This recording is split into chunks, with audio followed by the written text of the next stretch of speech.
Caros alunos, bom dia ou boa noite, né? A gente está gravando durante o dia, mas essa apresentação, essa entrevista, ela vai ocorrer na noite, nas aulas noturnas, né? É um prazer estar aqui com a doutora Sara Borges Pereira, advogada trabalhista. Ela tem uma vasta, a gente fala vasta, 10 anos, 12 anos, né? Vasta porque no direito a experiência de 3, 4 meses é muito intensa. Então ela tem uma experiência enorme no campo do direito do trabalho, especialista, né, no direito do processo do trabalho, e eu não consigo lembrar o nome da faculdade, a Faculdade do Sul de Minas. Direito do Sul de Minas. Direito do Sul de Minas. Ela foi, né, advogada associada do escritório Guerzoni Rezende Simões, e hoje milita, né, é advogada de causas trabalhistas, com escritório próprio, e é muito interessante estar aqui com uma profissional que tem uma vida no sul de Minas, com experiências da realidade do sul de Minas.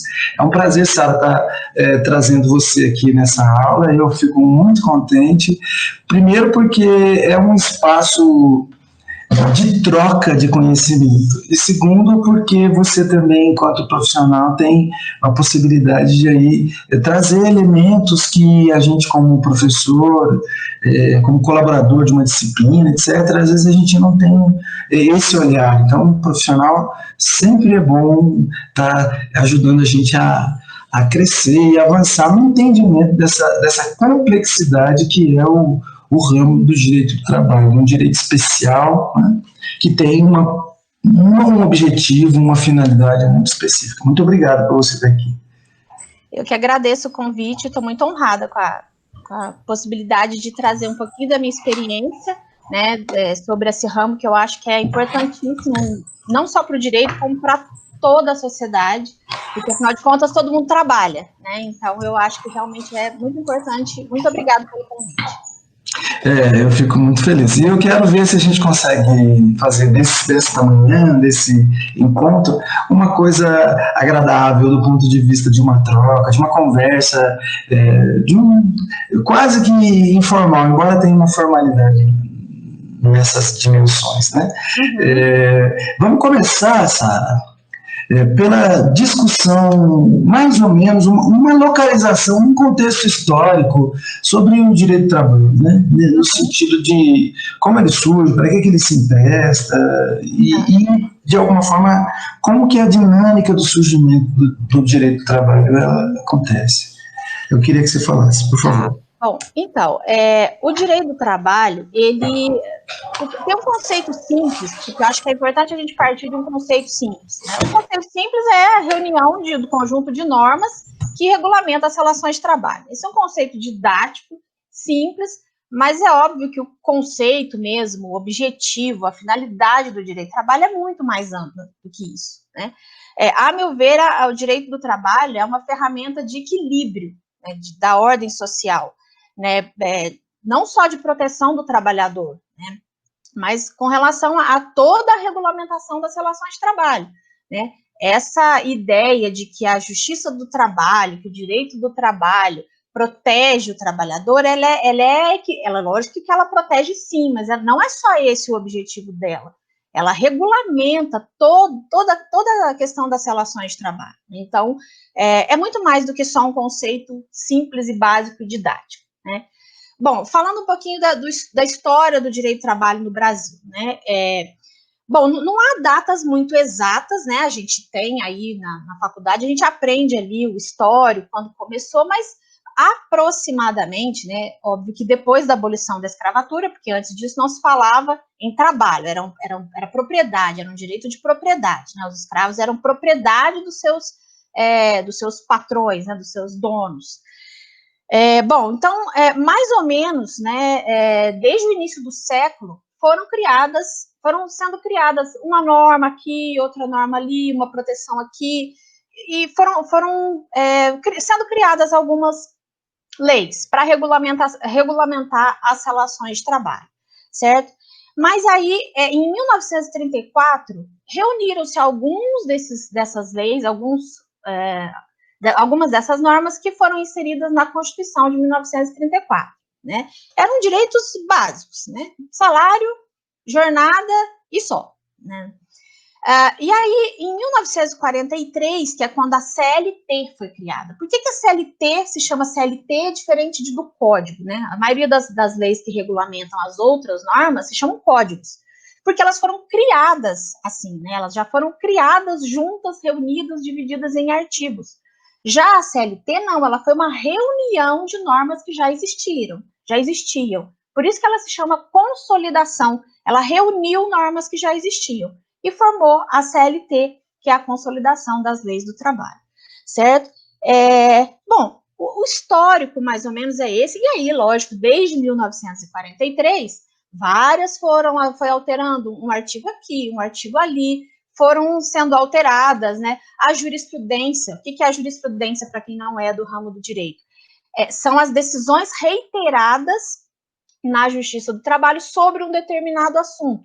Porque a lei, por mais ampla que ela seja, ela não consegue abarcar todas as possibilidades das relações de trabalho no dia a dia, né? Então, pode acontecer muita coisa que, se você olha na lei, você não consegue identificar.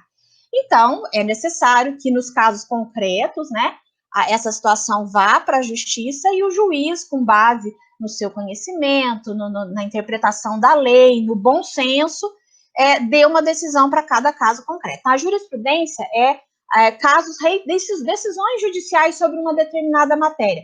A jurisprudência foi muito importante nesses anos todos para regulamentar uma situação ou outra que podia não estar expressa em lei, né? E ao longo desses anos todos, né, com muita luta, né, porque para a evolução do direito do trabalho houve muita luta, né, para que se chegasse no que estamos hoje. Eu posso dizer que aí já nós vamos falar um pouquinho da reforma trabalhista, né?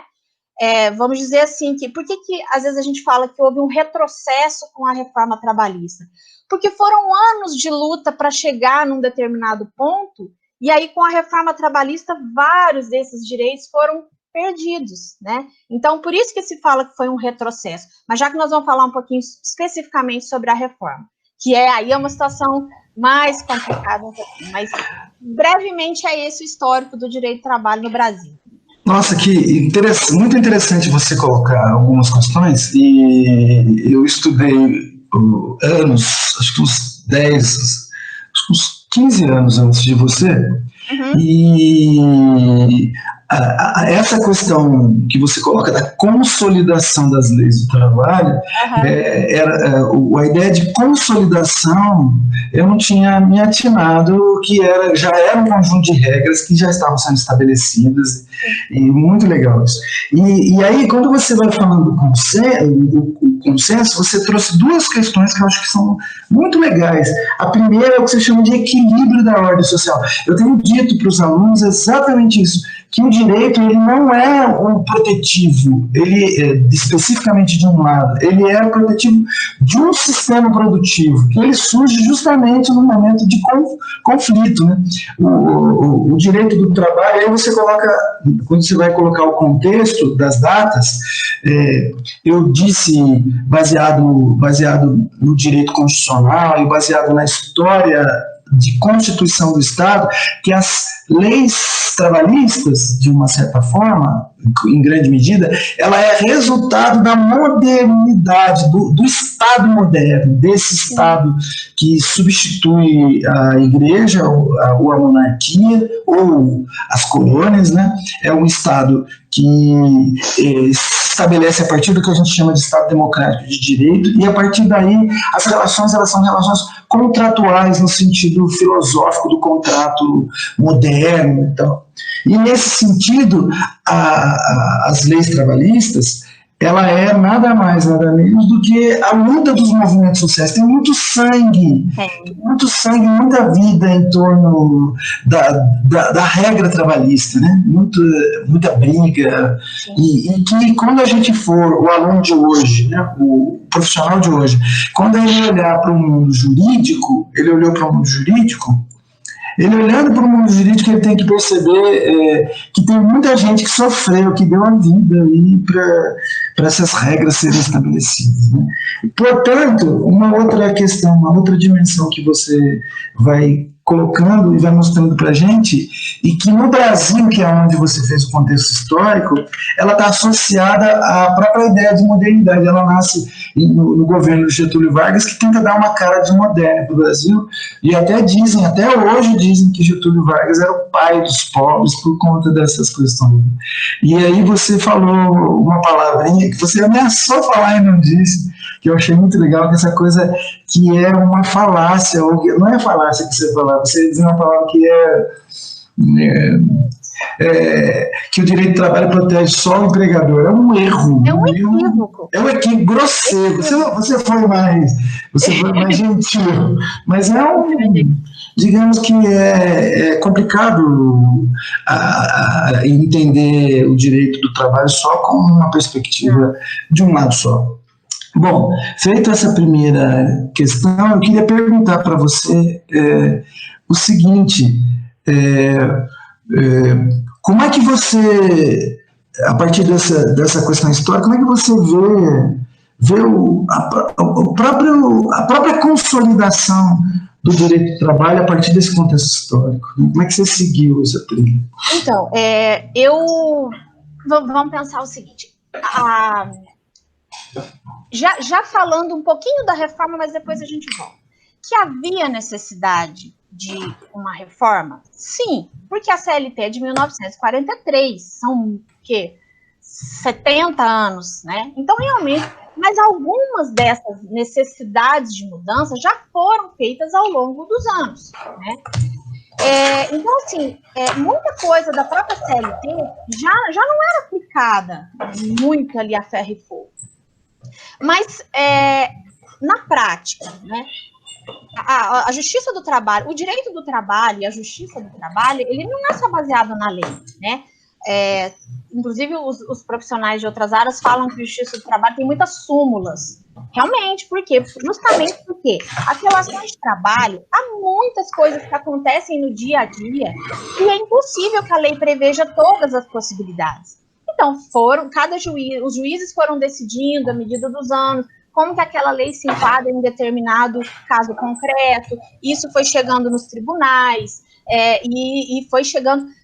Só fazendo um pequeno parênteses para que vocês entendam como que funciona isso. Por quê? Porque muita gente não entende por que o mesmo caso, uma mesma situação concreta, um juiz julga de um jeito e o outro julga de outro. Juízes são seres humanos, eles têm as suas convicções próprias, né, os seus conceitos próprios. Então, uma mesma situação, e a lei acaba dando essa possibilidade de interpretação diferente para um mesmo caso, né? Aí a gente fica pensando assim, tá, mas como é que resolve isso? Como que se resolve dois casos concretos para que, né, para nós, isso é uma imensa insegurança jurídica, né? Porque como é que eu, como advogada, tenho dois reclamantes de uma mesma empresa, numa mesma situação, como é que eu explico para eles que um teve um ganho de causa e o outro não? Né? Quem que decide essas divergências? É o Tribunal Superior do Trabalho. Então, uma decisão aqui, se ela me foi desfavorável, eu recorro para o Tribunal Regional do Trabalho da terceira região. No caso, eu estou em Pouso Alegre, né, Minas Gerais. Vai ser julgado em Belo Horizonte, e dessa decisão eu posso recorrer para Brasília, que é para o Tribunal Superior do Trabalho. E o Tribunal Superior do Trabalho, ele tem, um dos objetivos dele é unificar essas decisões. É dizer, o Tribunal da Bahia está julgando diferente do Tribunal de Minas, então vamos decidir quem é que está certo. O problema é se chegar até o TST, porque juridicamente, aí eu não vou entrar nesse mérito, é bastante complicado levar essas questões para o TST, né? Mas, em regra, seria assim que se faria essa unificação, porque de um jeito, um caso concreto é julgado diferente do outro. Então, assim, a meu ver, a CLT, ao longo desses anos todos, ela atendia, sim, a bastante coisa das questões práticas, bastante coisa de conseguir encontrar a solução nas leis, ou nas leis espartas, porque o direito do trabalho não é só na CLT o fundamento para o direito do trabalho, né? Principalmente depois da Constituição, de 88 e da emenda 45, que trouxe para o direito do trabalho a discussão sobre relações de trabalho, e então não é só o vínculo de emprego que é discutido na Justiça do Trabalho, mas também outras relações relações de trabalho, não necessariamente vínculos de emprego. Então, assim, por exemplo, a lei da doméstica, né? Ela é tratada na Justiça do Trabalho. A lei da terceirização, também. A lei do representante comercial. Essa semana, se eu não me engano, anteontem ou ontem, assim, ó, saindo do forno, uma decisão do STF dizendo que o representante comercial não é competência da Justiça do Trabalho mais discutir questões relacionadas ao representante comercial, mas é uma coisa agora, dessa semana, olha para você ver como que mudam as coisas. Até um mês atrás, sim, era na Justiça do Trabalho que se discutia relações de representantes comerciais. Então, a CLT, ela nos atende sim, mas não só. Ela sozinha, não. A fundamentação... Então, assim, por isso que o profissional do direito, do trabalho, ele tem que estar muito atento às decisões, às súmulas, as orientações jurisprudenciais, o acervo de base legal para que a gente atue é enorme. Então, a gente tem que estar sempre estudando e vendo como é que está sendo atualmente, até para que a gente possa atender o nosso cliente, né? Que, no caso, os seus alunos, os administradores, eles vão ser ou administradores, donos da própria empresa, ou eles vão ser empregados de uma empresa, né? Então, nós precisamos estar atentos para poder passar para eles qual é a forma correta que eles têm que agir para não causar problemas ou à própria empresa deles ou à empresa para a qual eles trabalham. É legal a sua fala também, muito legal. Só uma pergunta, tem 3 perguntinhas, não sei se vai dar tempo da gente falar das 3 nessa sequência, mas assim, na realidade o que está mudando é a essência do direito do trabalho, né? A essência da noção de trabalho, né? E isso é um problema. E aí você colocou uma questão que eu acho que é crucial, que é a convicção ou a interpretação do jurista, de uma certa forma, né? O advogado é o que tem que ter, ele é ao mesmo tempo juiz, promotor, ele é tudo, porque ele vai ter que fazer uma avaliação prévia se ele entra ou não, se feriu ou não feriu o direito, ele tem que estar super bem informado, inclusive o suporte dele no campo do trabalho sempre é o empregador e o próprio empregado, as testemunhas. E nesse sentido eu queria perguntar para você o seguinte, hoje eu ainda tenho uma impressão que os juízes, sem querer falar mal dos juízes, mas que os juízes não têm uma formação social, não estou falando formação técnica, uma formação social suficiente para entender essas demandas do ponto de vista da diferença social entre o empregador e o empregado, a questão do capital social e econômico, do mais fraco nessa relação. Então, eu tenho uma ligeira impressão que os juízes de primeira instância, os mais novos, eles têm uma formação social frágil do ponto de vista de que não entende a demanda dos trabalhadores de uma certa forma. Olha, mais advogados.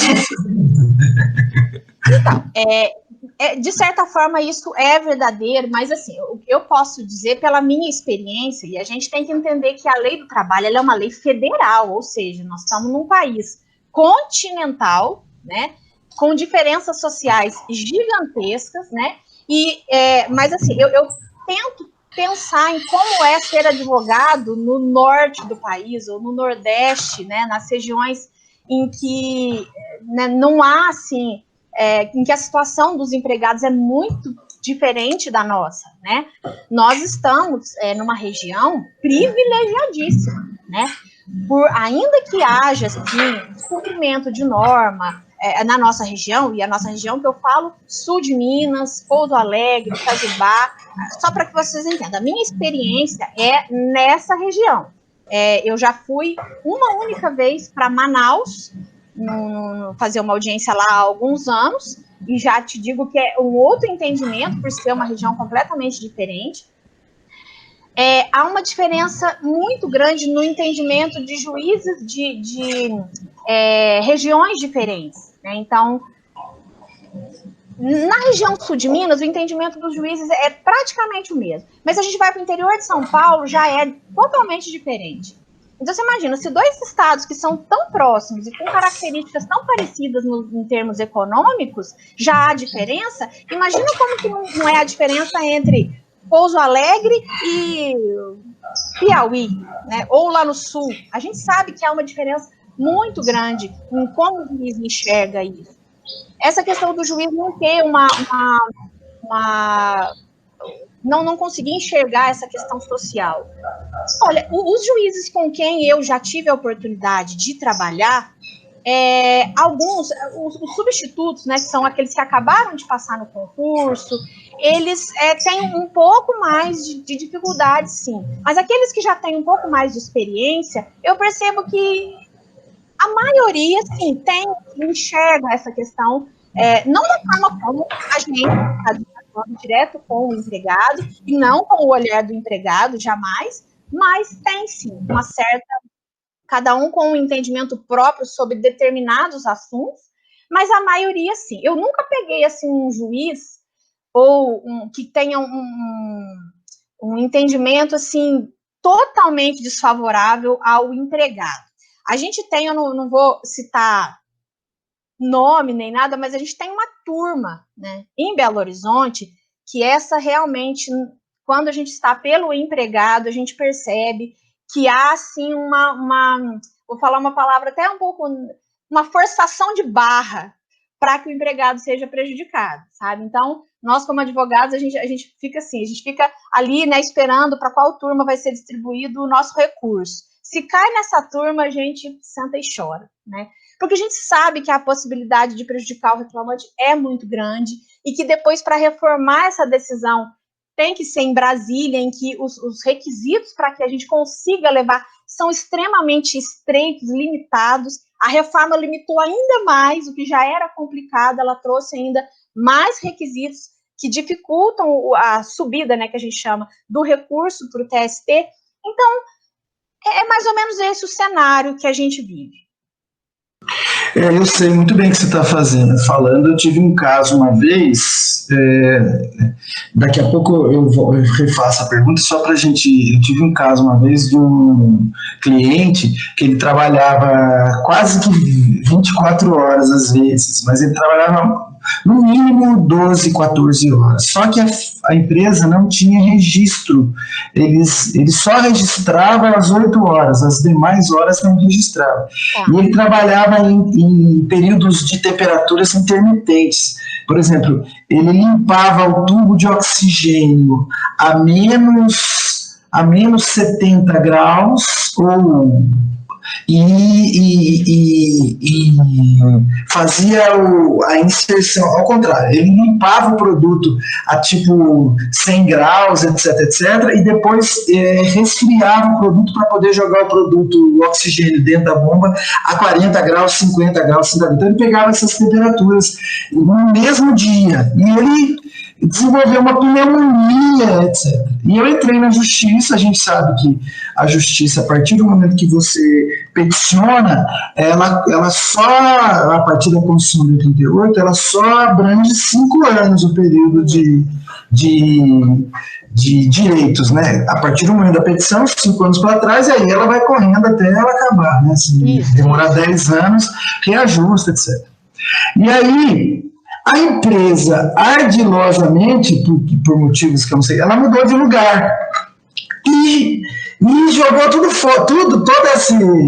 esse sistema que fazia num lugar só, ela fracionou, porque é flexibilização, a ideia de que cada um foi fazendo uma coisa. E esse meu cliente, nós entramos na justiça, as testemunhas foram lá falar tudo direitinho, e o juiz não deu ganho de causa para o meu. Foi um dia que eu chorei, esse dia eu chorei. E como é que eu vou explicar isso para o cliente, né? O juiz baseou no laudo do perito. O perito, muito espertamente, né? Eu não sei se tinha... Bom, enfim.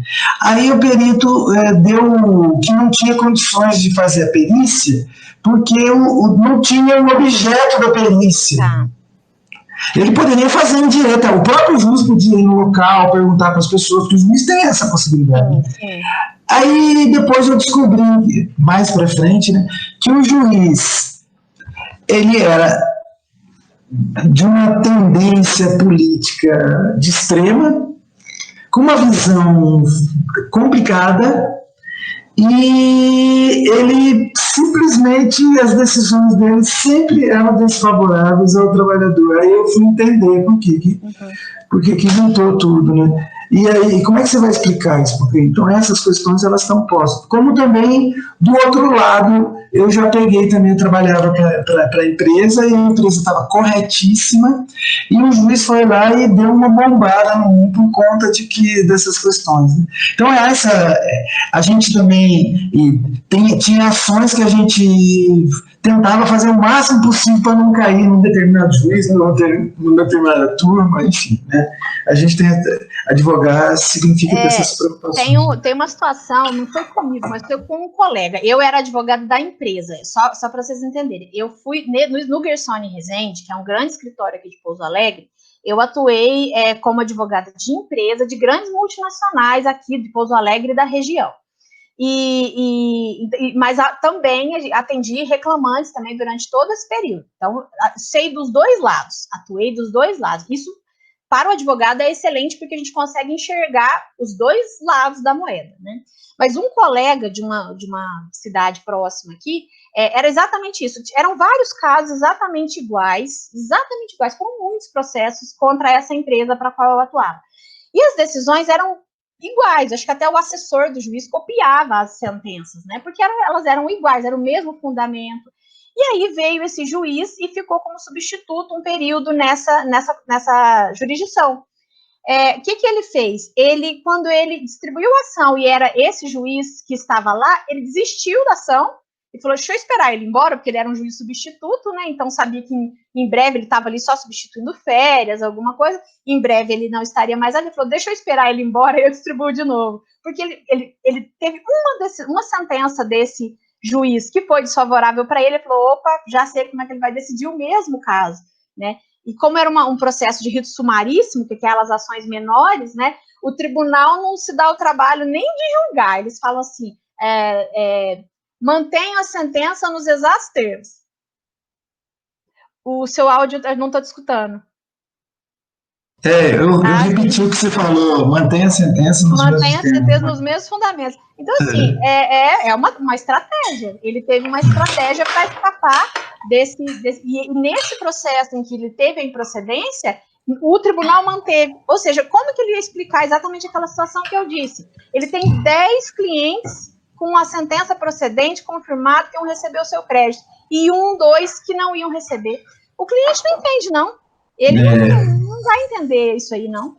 Eu queria dizer uma coisa antes da gente avançar, que você falou também, que eu acho que é importante.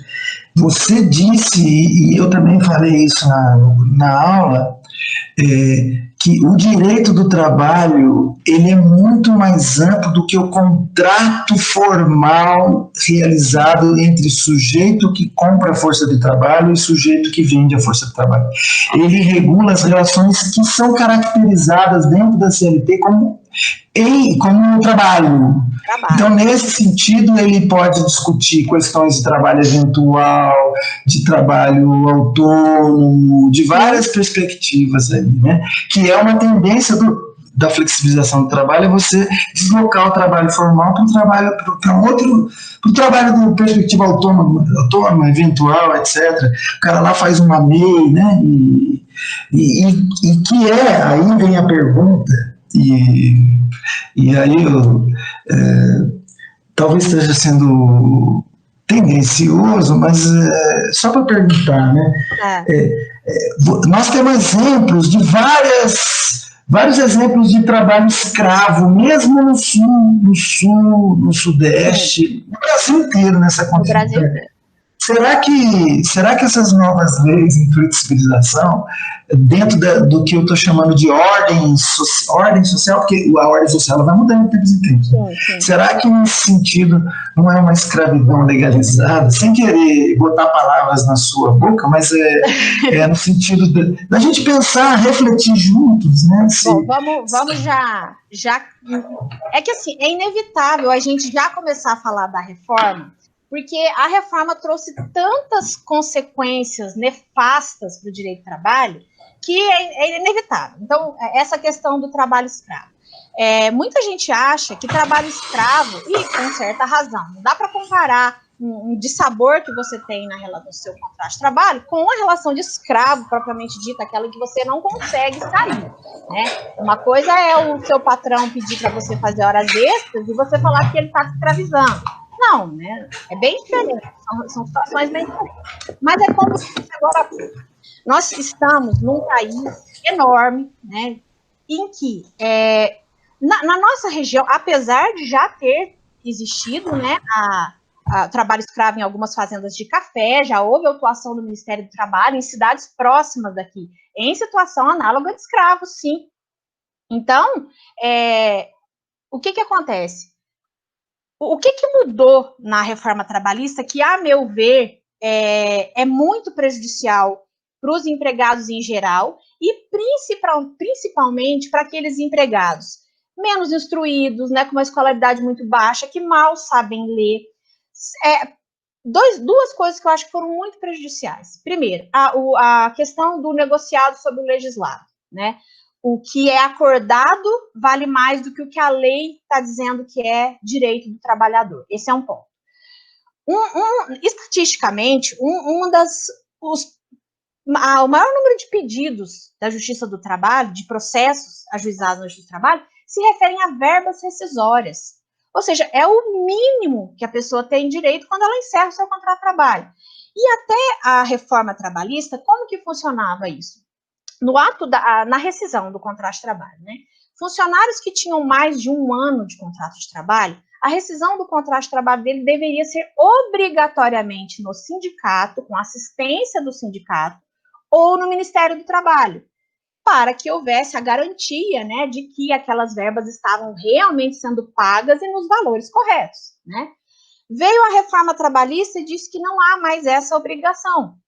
Então, vamos imaginar o seguinte, e isso, inclusive, já nós vamos falar, passa a ser uma obrigação do pessoal do RH das empresas, né? Porque já que não há mais a obrigatoriedade de se ir até Antigamente, o que acontecia? Ia um representante da empresa com o TRCT e a documentação que seria entregue ao empregado lá no Ministério do Trabalho ou no sindicato, o assistente do sindicato conferia, ali na frente mesmo ele já fazia o pagamento, né? Agora, hoje não é mais assim.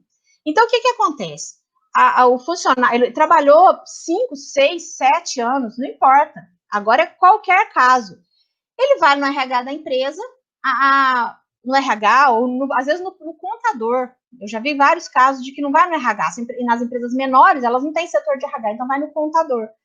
Aí o contador apresenta um documento para a pessoa e fala assim, olha, você só vai sacar o seu fundo de garantia e conseguir dar entrada no seu seguro-desemprego se você assinar aqui.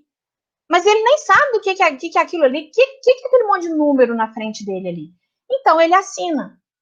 E aí, nesse momento que ele assina, ele está dando quitação pelas verbas rescisórias dele, sem assistência, sem ninguém que tenha explicado para ele do que se trata, muitas vezes sem ter recebido aquele valor. Porque ao final do TRCT, né, isso é uma coisa muito importante, isso é básico para o administrador, né, ele tem que conhecer a documentação relacionada aos contratos de trabalho. Mas o TRCT, ao final dela, tem o valor líquido que o empregado tem direito a receber. E muitas vezes ele assina, e lá estava R$2.000, R$3.000. Pronto, ele deu quitação pelas verbas rescisórias, sem ter recebido, né? Porque aí você fala assim, mas isso é muito difícil de acontecer, porque todas as empresas pagam em conta salário. Na nossa região, realmente, as grandes empresas, as multinacionais. Agora, imaginem, por exemplo, a gente tem aqui na nossa região cidades menores, Monte Sião, Jacutinga, são pequenas malharias e com um número de empregados muito, muito pequenos, então elas não abrem conta salário, elas pagam em dinheiro mesmo, É ali, todo mês, ali, conto, saco dinheiro no banco, pago o funcionário. Agora, imagina o rural. O trabalhador rural, então. Ele provavelmente assina até o olerite dele todo mês sem receber o salário. Então, como eu disse, nós estamos, na nossa região, acontece. Vou te dizer que acontece e não é pouco. Agora, imagina essa situação nos rincões desse país, onde sequer há o mínimo de fiscalização. Só para você ter uma ideia, o Ministério do Trabalho de Pouso Alegre, ele atende 120 cidades. Se eu não me engano, com 3 ou 4 auditores. Como que eles vão dar conta de fiscalizar 120 cidades? Agora, imagina essa mesma situação em locais muito distantes, em que não há possibilidade de fiscalização. Então, o que vai acontecer? Essas pessoas vão trabalhar nessa situação, muitas vezes análoga à escravidão, sim, não há ninguém para fiscalizar, e passou e acabou em pizza e nada aconteceu. Essa é a realidade. Então, se já era difícil antes, a reforma trouxe essa realidade. Então, sim, concordo. Estamos, sim, autorizando o trabalho escravo. Essa situação dessa mudança da reforma foi uma das situações que mais, eu acho, que causa prejuízo aos trabalhadores. Nós entramos aqui numa discussão que é a importância e a finalidade do direito, né? A importância e a finalidade do direito dentro dessa que a gente está chamando de ordem social, que você está colocando maravilhosamente bem a partir da sua experiência. E aí eu fiquei pensando muito, na medida que você foi falando, dos fundamentos do direito do trabalho, que é a regulação entre sujeitos livres que vendem e compram força de trabalho, que é o contrato social. Mas no direito do trabalho você tem algumas especialidades, algumas especificações, como, por exemplo, o papel do sindicato. Sim. Como, por exemplo, o papel da força da organização do trabalho, os acordos, etc, etc. E aí eu fiquei...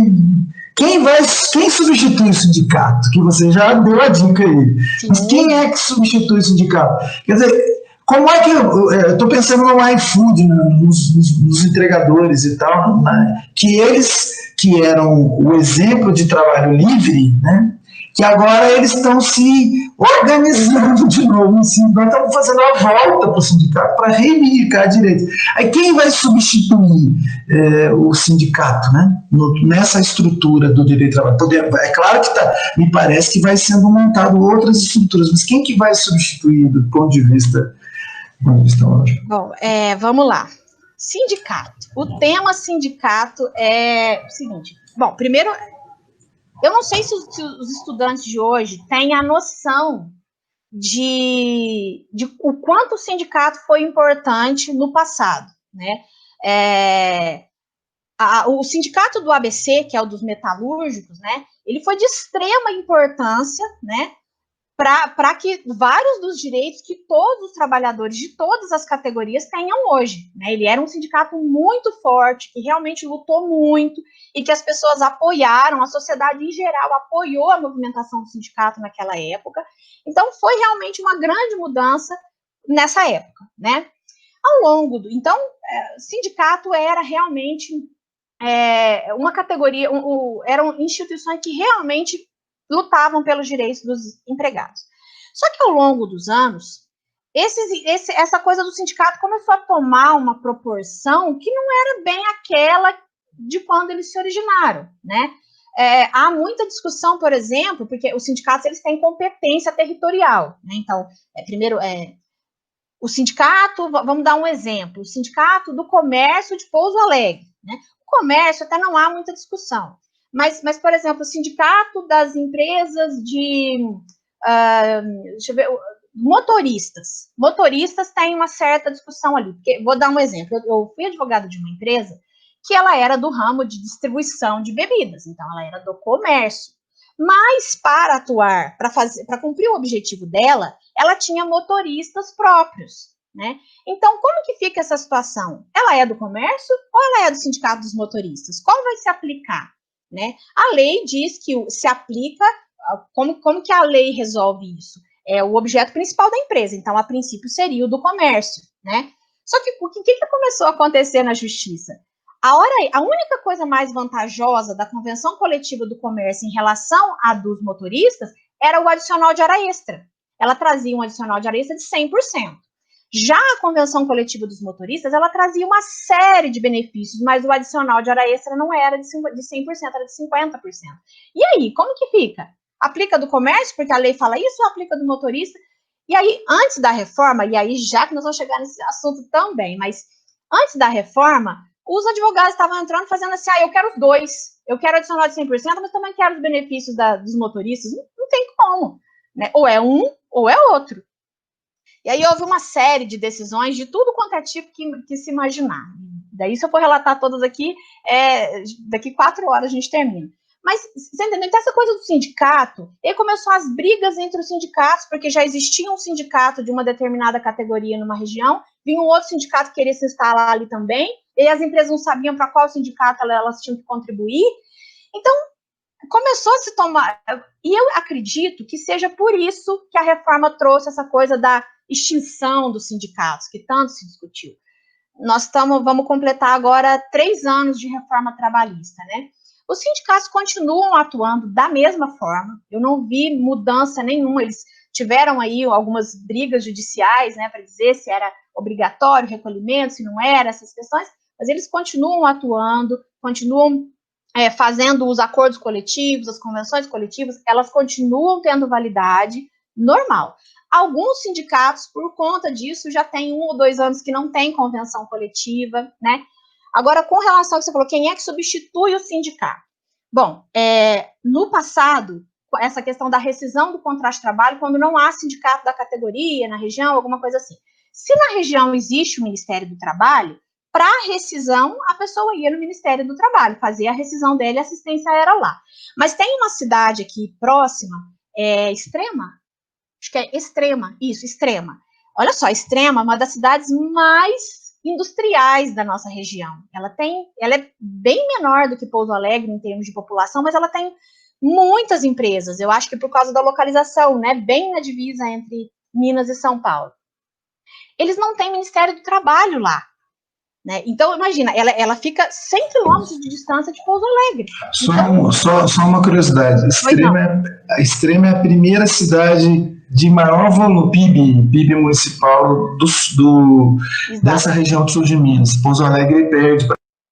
Exatamente. Então, olha só para você ver a importância de Extrema. Então, eu entendo que Extrema tinha que ter logo uma sede do Ministério do Trabalho, mas ela não tem.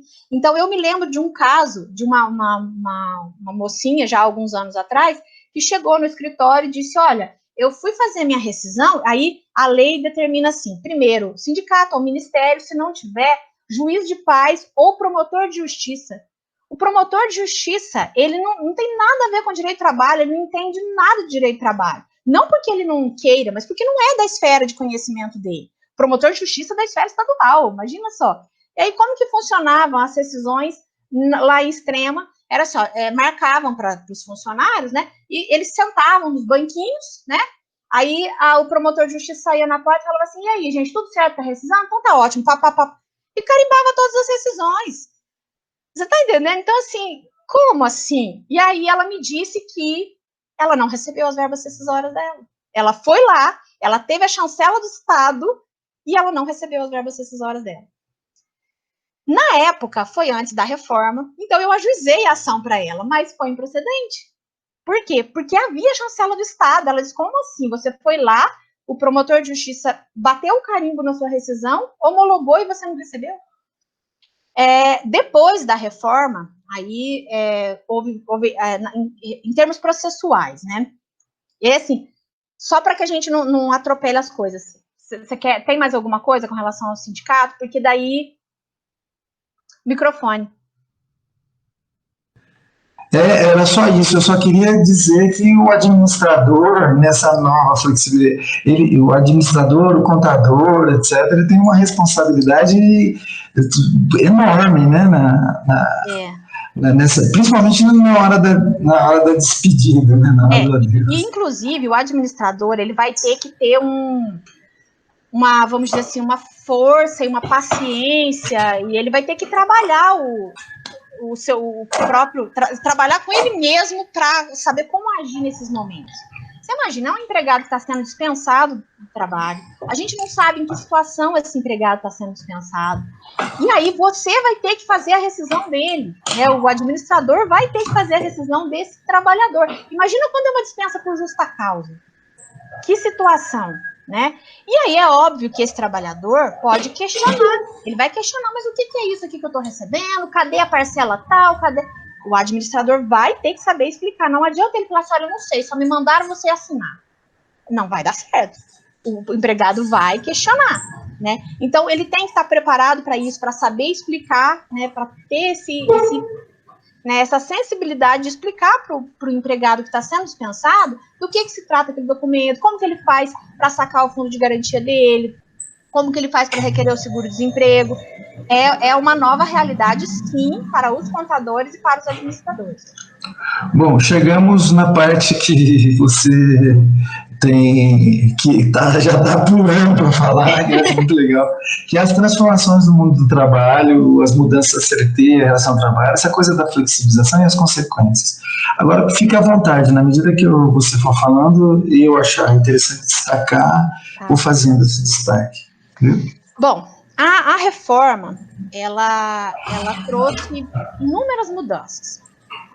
Algumas não tão prejudiciais como a mídia sinalizou, né? A mídia fez um papel de terror nas pessoas que eu não sei com que objetivo, mas ela conseguiu, né?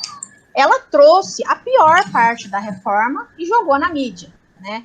Como, por exemplo, o primeiro caso que foi julgado logo após a reforma foi um caso que depois foi reformado, mas qual foi a situação? Era um processo ajuizado antes da reforma, né? Ou seja, não se aplicava as regras processuais da reforma, e ele foi sentenciado no dia seguinte à reforma, com uma indenização, condenando o funcionário ao pagamento de honorários sucumbenciais, o que não poderia ser aplicado, já que era uma situação de um processo que havia sido ajuizado antes. Mas esse foi para mim já essa decisão, né? E aí as pessoas entraram em pânico, pensando assim, poxa, eu não vou mais conseguir, não posso mais pedir nada, eu não tenho condições mais de pedir nada na justiça. E isso não é verdade, né? Carlos, você pode parar um minutinho? Pode parar um minutinho? A gravação? Posso. Dá para falar um minutinho? Tá. Desculpa. Pronto. Não passa nada. A gente sabe. Home office é... Tranquilo. Bom, então, só para relembrar, estava falando da... A gente está falando da questão das transformações do mundo do trabalho, das mudanças da CLT em relação à proteção do trabalhador, né, nesse sentido. Então, a reforma, né, eu estava falando da mídia, né, como a mídia foi prejudicial nesse processo. Bom, então, no começo, no início, logo após a reforma, a gente percebeu assim, uma redução drástica do número de pessoas que procuravam os advogados para ajuizar uma ação trabalhista, né? E isso não se justificava tanto assim, porque apesar de muitas coisas ruins, os beneficiários da justiça gratuita, que são a maioria das pessoas, são aquelas que, de acordo com as novas regras, né, são aquelas que recebem até 50% do teto da Previdência, o que hoje dá aí algo em torno de 2.000 e alguma coisa. A grande maioria dos trabalhadores está enquadrado nessa categoria. E isso não mudou. Essas pessoas têm direito, continuam tendo direito à gratuidade de justiça, né? Nesse ponto, a lei trouxe uma coisa bastante ruim, que é a situação de que, mesmo os beneficiários da justiça gratuita, eles têm que pagar honorários periciais, né? E eles têm que pagar honorários sucumbenciais em caso no caso em que eles percam a ação, né, em pedidos improcedentes. Isso tem dado a maior... Nossa, é uma das situações em que mais tem havido decisões diferentes, né? Bom, então, vamos lá. A mídia fez todo esse terror, mas com o tempo as pessoas começaram a voltar, a procurar. E aí, hoje, eu citei aquele caso dessa moça que eu entrei na justiça para ela, para pedir as verbas rescisórias, mesmo sabendo da pequena chance de conseguir por conta de tudo isso, mas isso foi antes da reforma. Por quê? Depois da reforma, o advogado trabalhista, ele tem que tomar um enorme cuidado com o que ele vai pedir. Por quê? Eu já tive, não meu, mas casos de colegas em que o valor que a pessoa teve de pedidos procedentes não foi suficiente para pagar os honorários da parte contrária. Ou seja, ou ela sai sem nada, ou ela sai até devendo, né, para a parte contrária. No caso dela ser beneficiária da justiça gratuita, o advogado da parte contrária não vai poder cobrar dela essa diferença, mas ela também, mas é autorizado pela lei que o valor dos honorários do advogado sejam deduzidos do crédito dela. Então, isso foi realmente muito prejudicial, muito mesmo, porque, assim, um exemplo do que é muito difícil saber se a pessoa tem direito ou não. Horas extras anotadas no cartão de ponto, porque como é que eu, Sara, vou saber se a empresa pagou corretamente as horas extras dela se eu não tenho acesso ao cartão de ponto? Eu só vou conseguir verificar isso depois que eu conseguir ver os cartões de ponto, vou conferir, vou fazer uma análise com os olerites dela e ver se a empresa pagou corretamente essas horas extras.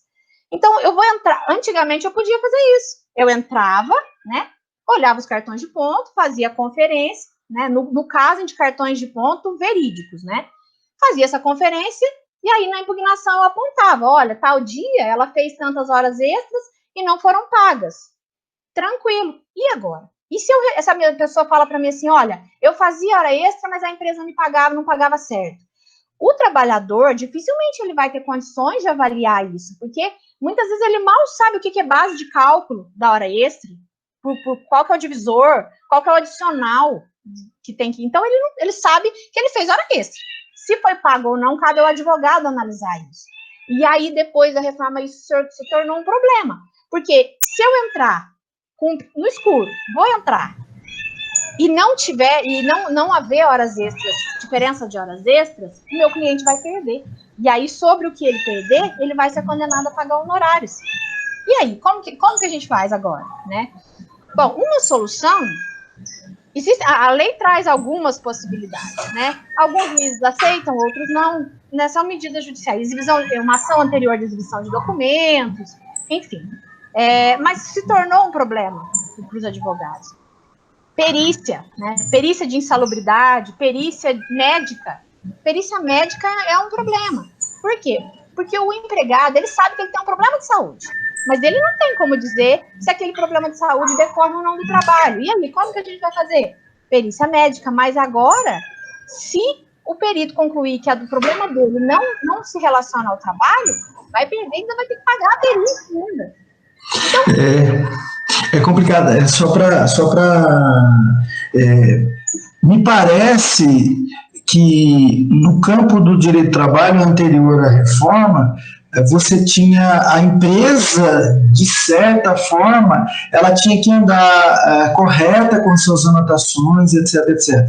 Agora, houve uma inversão do ônus da prova.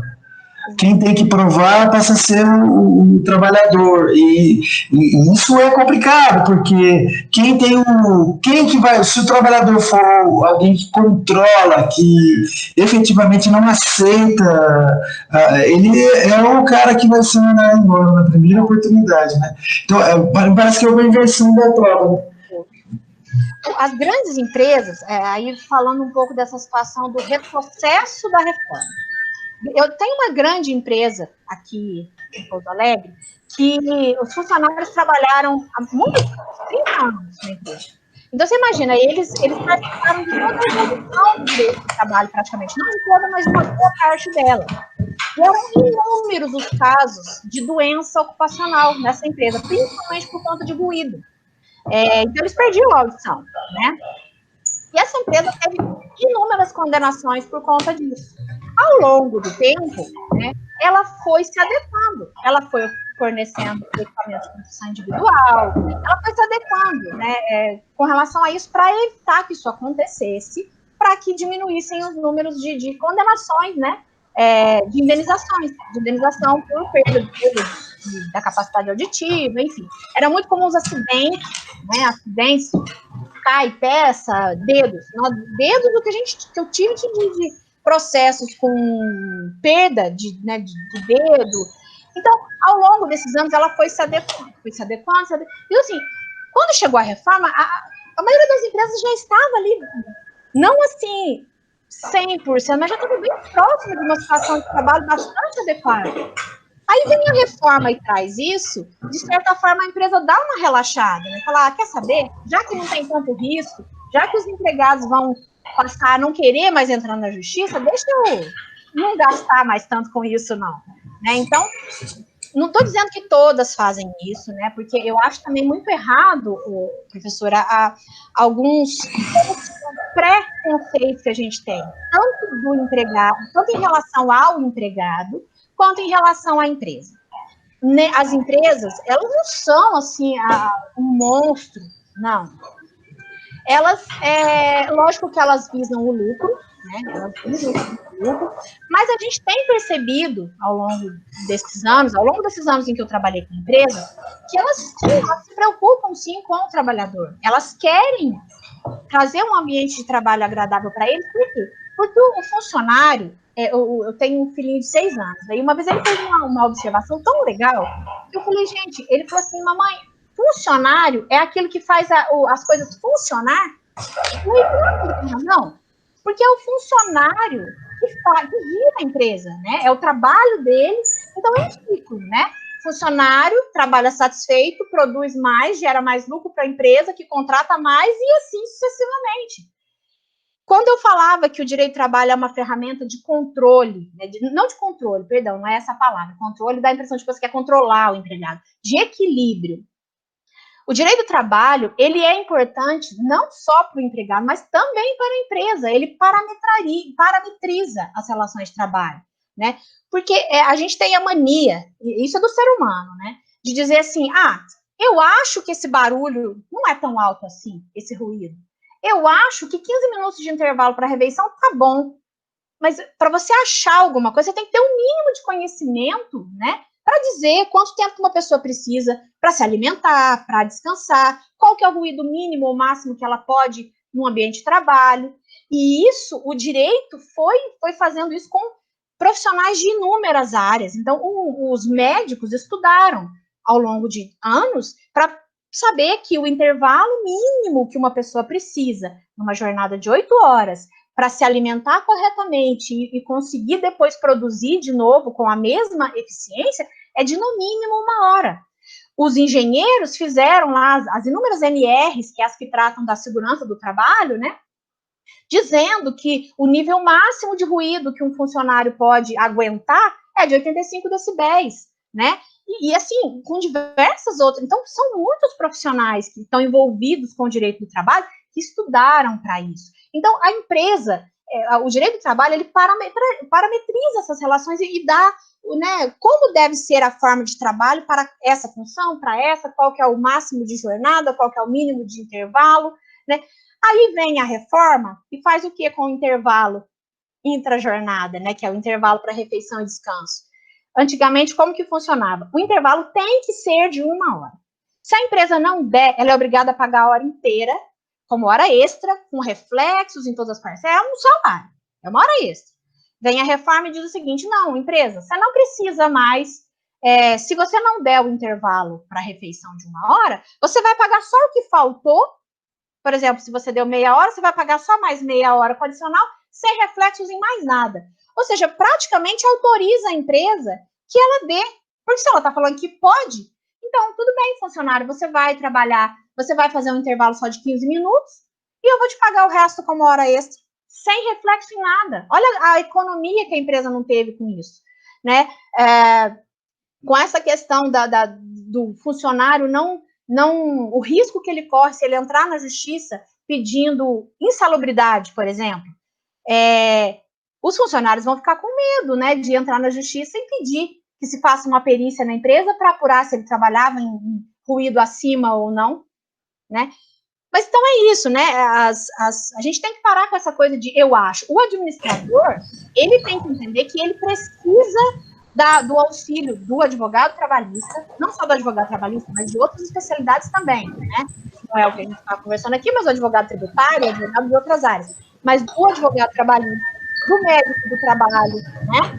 Por exemplo, se um funcionário falta, né? Isso é justificado, não é justificado? Eu tenho que dar advertência, eu não tenho? Quem que vai resolver? O advogado trabalhista vai te dizer o que você vai fazer, né?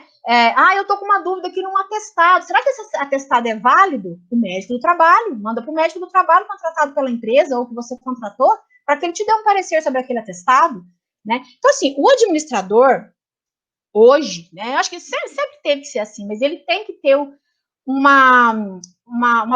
tem que ter uma visão ampla. Primeiro porque ele pode trabalhar em inúmeros locais tão diferentes, né, com um perfil de empregados muito diferente. Se ele trabalhar numa empresa do ramo de tecnologia, é um perfil de empregado que ele vai tratar. Se ele trabalhar numa fazenda, é outro. Então, ele tem que estar preparado para isso, ele tem que estar preparado para pedir ajuda, né? Saber quem é que ele tem que recorrer, porque a gente não sabe tudo, né? A gente tem que entender que a gente não sabe tudo.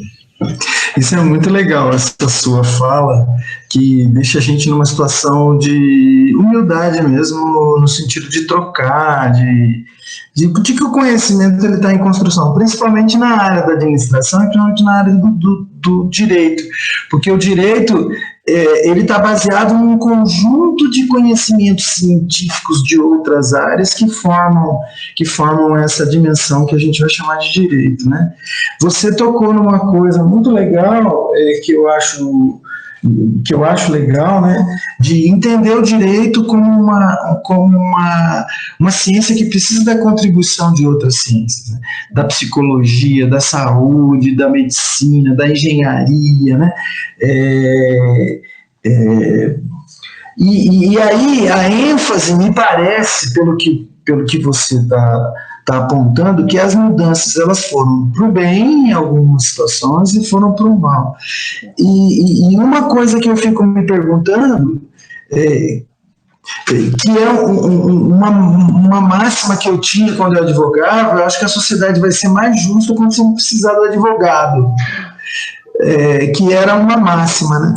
Só que agora eu estou chegando à conclusão seguinte, que a gente precisa mais ainda do advogado, só que o advogado está sendo jogado quase que para escanteio, né, no sentido das dificuldades.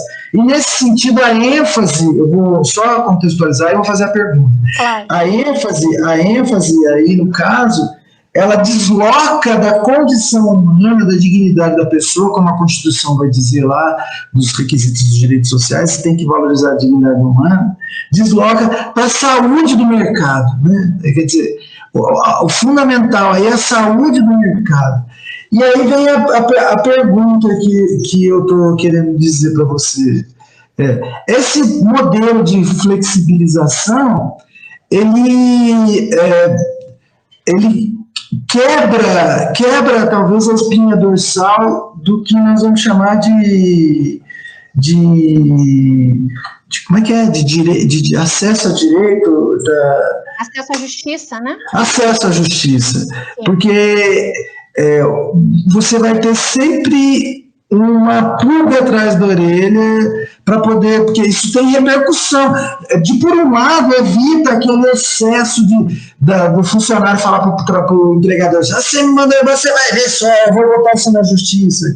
Então, quando ele não tiver certeza, mesmo ele tendo certeza de que ele está sendo prejudicado, talvez ele não vá entrar na justiça porque ele tenha medo das repercussões econômicas, né? Exatamente. Sim, eu concordo. As alterações que foram trazidas pela reforma, elas dificultaram muito o acesso à justiça, né? Só que a gente foi percebendo assim que o advogado trabalhista, como eu disse, ele tem que estar muito atento às novidades, ao entendimento dos juízes e antes de entrar na justiça, né, ele tem que fazer uma análise do que aquele reclamante está dizendo, do que é plausível, do que ele tem prova, né? Porque não adianta, o mundo dos fatos, acontecem inúmeras coisas todos os dias, mas há provas. O direito não tem como o juiz supor que aquilo aconteceu, ele só vai condenar se ele tiver provas. Então, muitas vezes, E muitos reclamantes não entendem isso, muitos empregados não entendem, e eu entendo esses empregados, né, porque eles têm uma outra visão, né, para eles é difícil entender que, mas isso aconteceu, e não é justo. Não, não é justo, mas vai continuar sendo injusto se eu não tiver provas de que aquilo realmente aconteceu, né. Hoje em dia, nós estamos na era da tecnologia, então, provas são muito fáceis de ser conseguidas e elas são aceitas pelo direito do trabalho, né? Então, inclusive, os administradores têm que tomar muito cuidado com o que eles falam, né? Os administradores são pessoas, né? Como todo mundo, tem os seus problemas, assim como os empregados também têm os seus problemas. Só que hoje, qualquer um grava uma conversa com um aplicativo de celular. Então, o administrador tem que ter muito cuidado com a forma como ele fala com o empregado, porque ele pode estar sendo filmado, ele pode estar sendo gravado, né? Pode estar sendo gravada aquela conversa. E aí você fala, mas essa conversa não pode ser admitida porque eu não autorizei. Mas não importa, porque como prova ela é aceita porque uma das partes sabia da gravação e ela estava lá. O que não pode é quando você grava uma interlocução de duas pessoas que não sabiam. Mas se você participou da conversa, ela tem sido admitida. Lógico que vai ter aí as discussões de que não pode, mas ela tem sido admitida. Gravações, fotos, e hoje é uma coisa muito simples de conseguir. Então, o administrador tem que tomar muito cuidado com a forma como ele age, né?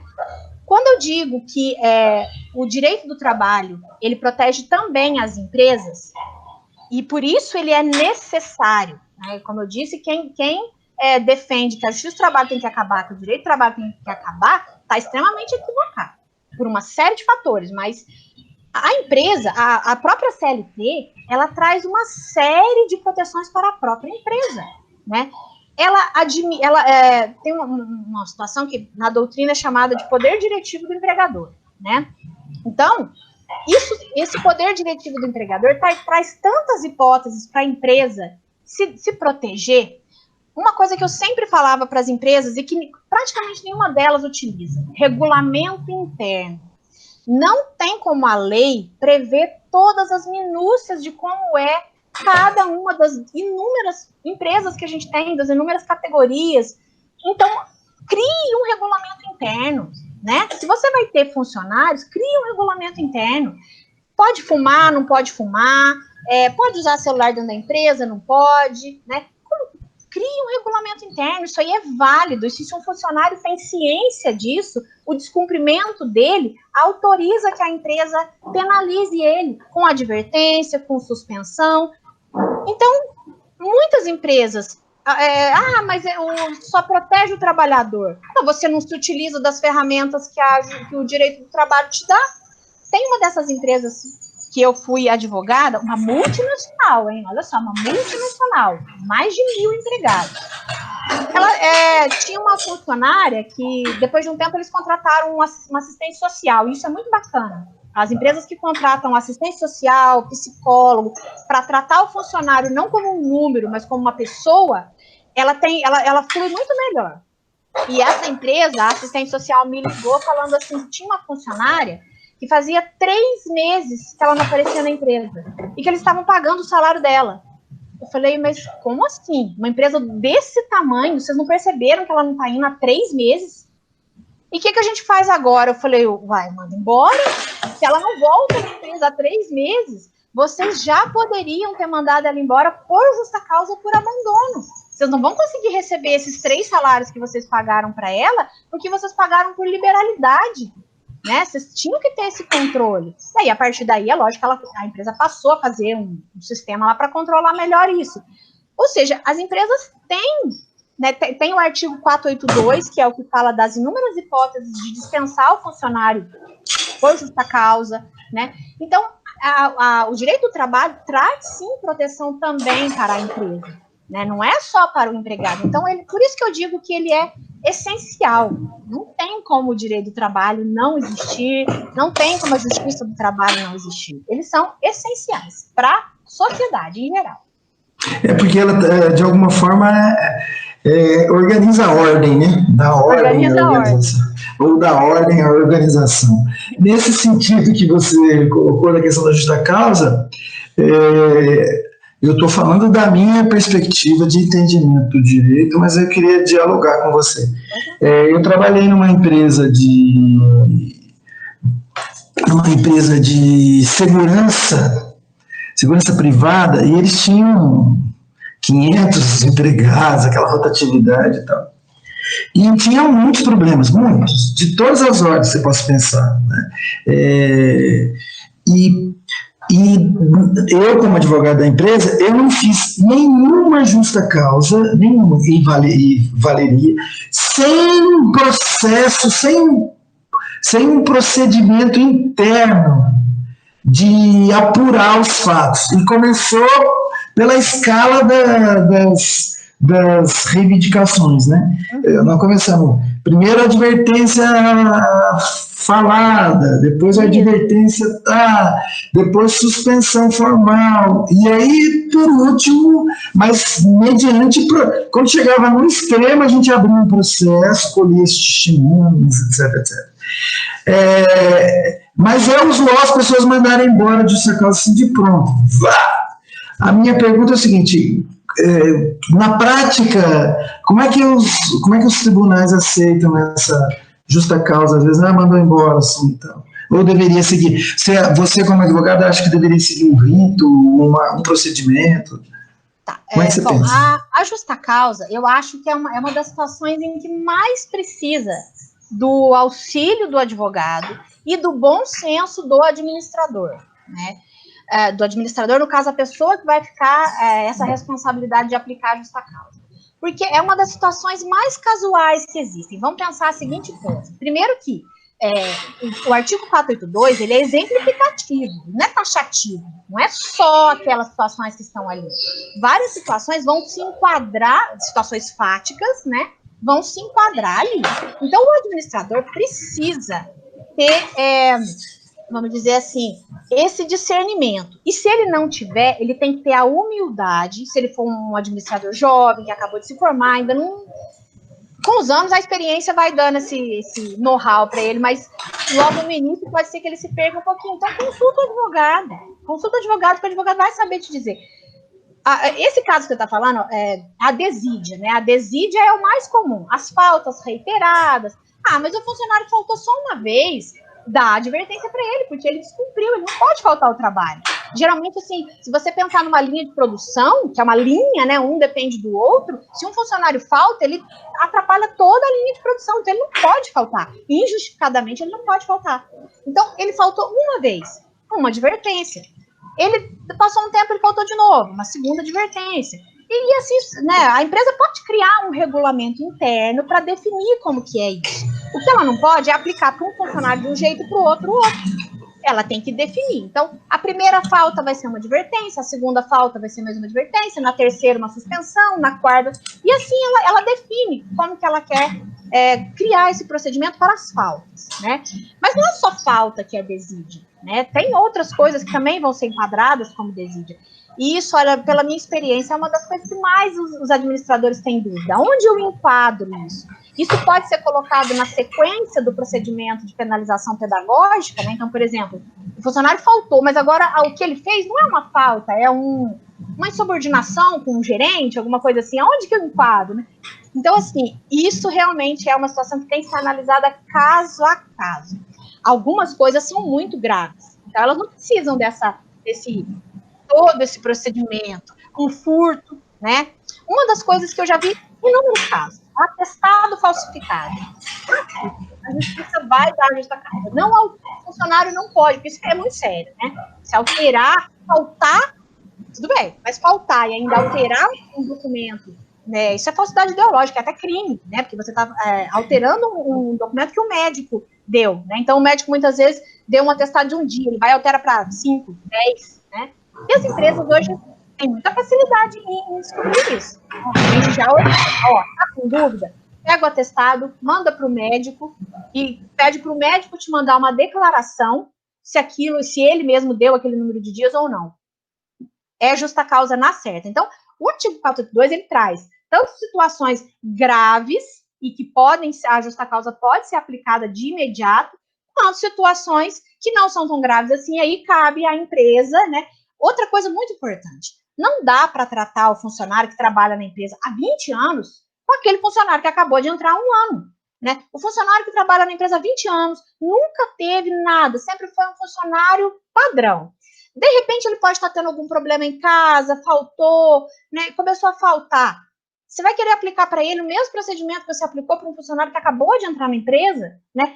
Aí é que entra a necessidade da empresa ter um assistente social, um psicólogo, alguém que vá verificar o que está acontecendo com esse empregado. Né? Porque, como eu disse, o empregado ele é muito mais que um número de matrícula, né? Não é só... Ele tem família, ele pode estar passando por algum problema pessoal. E o funcionário das empresas que tem esse tipo de trabalho, nossa, a empresa tem um número muito menor de processos. O funcionário, ele se sente mais acolhido, né? Porque ele, poxa, a assistente social está me ligando para perguntar o que está acontecendo. Tem um caso de uma colega, nem é um caso meu, uma colega que fazia pós-graduação comigo. Ela trabalhava no RH de uma empresa aqui em Pouso Alegre. Ela disse que estava acontecendo exatamente isso, um funcionário que estava faltando uma certa regularidade. Eles entraram em contato com a família, com ele, né? Foram até a casa dele, e o que estava acontecendo? Ele estava com um parente passando por uma série de problemas com vício, drogas. Então, ele tinha pais idosos, então o que aconteceu? Chegava na hora de trabalhar, estava tendo aquele problema com o irmão, que era viciado em drogas, ele não conseguia sair de casa. Então, olha só, tá vendo como é diferente? Se não houvesse esse tipo de tratamento, eles iam dar advertência, né? E olha como o funcionário nessa situação pode se sentir. Fala, poxa, mas não é minha culpa, o que eu ia fazer? Eu ia largar meus pais idosos lá com o meu irmão, viciado em drogas, poderia fazer alguma coisa para eles. Então, né, muito... Essa questão da justa causa, para mim, eu acho que é uma das mais casuísticas. Tem que ter o bom senso do administrador, e se ele achar que ele está em dúvida se ele deve ou não fazer a advertência, ele pode tanto tomar essa decisão com a equipe do RH ou com o advogado. Entrar em contato com o advogado, e muitas empresas acham que o custo com o advogado é alto. Ah, eu não vou contratar advogado, não, porque é muito caro, né?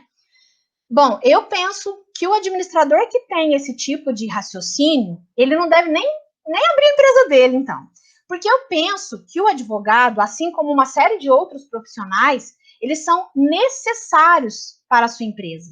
Não se você não tem condições de fazer um contrato mensal com o advogado, faça uma parceria com um, e à medida que forem acontecendo os problemas, você paga por assunto, né? Paga por consulta, ou de repente você faz um acordo com o seu contador para que o seu contador tenha um advogado para que possa dar esse auxílio. Mas é muito importante o auxílio do advogado trabalhista, né? Eu penso que nenhuma empresa poderia, né, vai conseguir chegar e avançar sem o auxílio. Não estou querendo puxar a bola para mim, não, mas eu acho o trabalho do advogado trabalhista essencial para as empresas. Doutora Sara, né? Nós estamos chegando ao final, e você chegando ao final por questão de tempo, porque o assunto não falta, tem um monte de perguntas que eu deixei de fazer, mas eu acho que para a finalidade que a gente se propôs a fazer, acho que está de bom tamanho, né? E você agora apresentou um conjunto de questões entre a questão patronal e a questão dos empregados, a partir da sua experiência, que eu achei que foi muito legal, e fez revivar o meu tempo de advogado, né? Eu também advoguei para muitas empresas multinacionais, para segurança privada, e fiz coisas que... Mas eu não gosto do direito. Eu não gosto. Acho que o direito não é justo, e etc. Da minha perspectiva. Mas é um lugar onde eu me sinto muito à vontade. O direito me deixa muito à vontade. Eu tive muita felicidade com o direito, né? Ainda tem, porque eu não consigo abandonar o direito. Aquela história. Eu saí do direito, mas o direito não sai de mim. E você tocou numa questão que eu acho que não é de direito, né? Que é de condição humana, que é de administração da vida, de administração das coisas, é de respeito ao outro, que você falou o seguinte, o problema do empregado, às vezes, não é salário somente, não é você ter um baita salário, é de você respeitá-lo na sua condição, né? Dele ter importância para aquele contexto, né? E isso eu acho legal que você trouxe para o administrador saber o seguinte: não adianta você ser um cara inteligente, dominar o conhecimento, a técnica e tal, mas se você não souber lidar com as pessoas, a arrogância de lidar com as pessoas, né? De tratar as pessoas com uma certa dignidade, com certa importância, né? Eu acho que isso é fundamental. E aí você trouxe exemplos importantíssimos, né? Recentemente a Magazine Luiza tem dado o tom, né, desse respeito à dignidade humana. Alguém pode dizer, é claro que ela tem interesse no nicho de mercado e tal, mas ela está defendendo uma questão que eu acho que é fundamental. Então, nesse sentido, você trouxe questões muito interessantes. E como a gente está no final, eu imagino que essa nossa conversa vai ficar em duas partes, parte 1 e parte 2, porque eu dei uma interrompida, mas depois eu vou tentar se eu não conseguir juntar, a gente coloca a parte 1 e parte 2. Muito obrigado. Eu queria que você fizesse suas considerações finais, né? Para a gente poder aí terminar, colocar as suas questões, colocar alguma coisa que você acha importante, essa relação da própria formação do administrador, mas pautada pelo seu olhar de mundo. E eu fiquei muito feliz de estar conversando com você. Me parece ser uma pessoa extremamente, além de competente, extremamente sensível, generosa, e é isso que a gente precisa fazer a partir de agora, juntar com pessoas que tragam generosidade para dentro da vida da gente. Já está tão difícil viver, né? E aí pelo menos a gente tem um conjunto de pessoas que podem aí acolher as nossas demandas, né? Então fica à vontade para as considerações finais. Bom, só uma coisinha que logo no início, só para que eu também não seja injusta. Hoje, eu trabalhei realmente 10 anos no Gersoni Rezende, e tem 2 anos que eu estou em parceria com um colega, né, que é o Dr. Zé Luiz, que eu não posso deixar de agradecê-lo, porque ele muito me ajuda, né, nessa nossa realidade nova de Covid, né, eu tenho um filho pequeno, então ele me auxilia muito com audiências, uma coisa que eu não posso fazer, ele faz. Então, eu estou em parceria com ele, que é o Dr. Zé Luiz Fagundes, que eu já gostaria de agradecer, porque pode ser que ele veja o vídeo, né. Com relação a uma coisinha bem rapidinha que eu quero falar, que você falou do Magazine Luiza. O Magazine Luiza, hoje, é uma grande empresa, mas o Magazine Luiza também foi um grande réu nas ações trabalhistas por muitos anos, né? Mas, assim como eu disse, como diversas outras empresas, ele foi se adequando, porque ele viu que as condenações estavam altas, e eu acho que isso também refletia na produção dos empregados dele, né? Na forma como o empregado estava trabalhando insatisfeito, não gerando o resultado que eles queriam, então eles foram modificando e melhorando isso, e hoje eles são a potência que eles são, né? Então, olha para você ver como é importante essa mudança. Tem inúmeras empresas no mesmo ramo do Magazine Luiza, e por que as outras não são como eles, e tão grandes, né, como eles? Então, eu acho que isso é muito importante. Essa questão eu assim, fui advogada de empresa por muitos anos, mas eu confesso que eu sempre fiz o meu trabalho, acho que assim, tentando ser justa. A gente sabia muitas vezes que a empresa estava errada, mas dentro do processo eu tentava fazer a defesa dela, dentro daquilo que a lei permitia, mas eu me sinto muito mais confortável quando eu estou pelo lado do empregado, certo? Porque eu realmente acho que, ainda mais depois da reforma, que é o que precisa realmente de mais auxílio, que é o que precisa ser defendido, na verdade, sim, né? Sou apaixonada pelo direito do trabalho, né? Sempre foi o que eu quis, mesmo antes de me formar na faculdade, eu já fui empregada também, com salário, carteira anotada, então sempre foi uma paixão minha. Então, me formei e atuo, e como você disse, eu não consigo, às vezes dá um desânimo, né? A gente fica vendo essas decisões, injustiça, e dá uma desanimada, assim, às vezes fala, parece que eu não consigo mais lutar. Mas aí no dia seguinte a gente renova-se as forças e continua, e eu não tenho intenção não acho que o direito do trabalho vai acabar, acho, como eu disse, a justiça do trabalho e o direito do trabalho são essenciais, né? Os administradores têm que ter essa noção do quanto é importante, né? Eles precisam entender que não só o advogado, eles precisam do auxílio de outros profissionais, eles têm que ter em mente isso, que eles sempre vão precisar, eles não vão conseguir fazer tudo sozinhos, mesmo se eles forem empresários, né, individuais, eles vão precisar sempre do auxílio de outros profissionais. Então, procure profissionais com quem você possa contar, né, que possam te passar, que esteja sempre, vamos dizer assim, atualizado com o que está acontecendo. Esse período nosso de pandemia, nossa, eu vi até várias, assim, os próprios advogados, né, a gente entre os grupos, para quem acha que advogado trabalhista não é necessário, resolve esse monte de medida provisória que passou a vigorar agora no período da pandemia, que foram inúmeras, né, foram uma atrás da outra, medidas provisórias, assim, mudou, assim, um cenário em meses, né, a gente tinha que estar sempre pesquisando e estando atualizado para poder passar para as pessoas como que ia ser essa nova realidade. Então é isso, né? O meu recado para os novos administradores é que sim, eles estejam sempre preparados, sempre se atualizando, se especializando, principalmente nessa questão da gestão de recursos humanos, né? Porque é muito diferente o recursos humanos do departamento pessoal. O departamento pessoal vai apontar cartão de ponto. O recursos humanos, ele vai lidar com humanos, né? Então, pense que tenha empatia, né?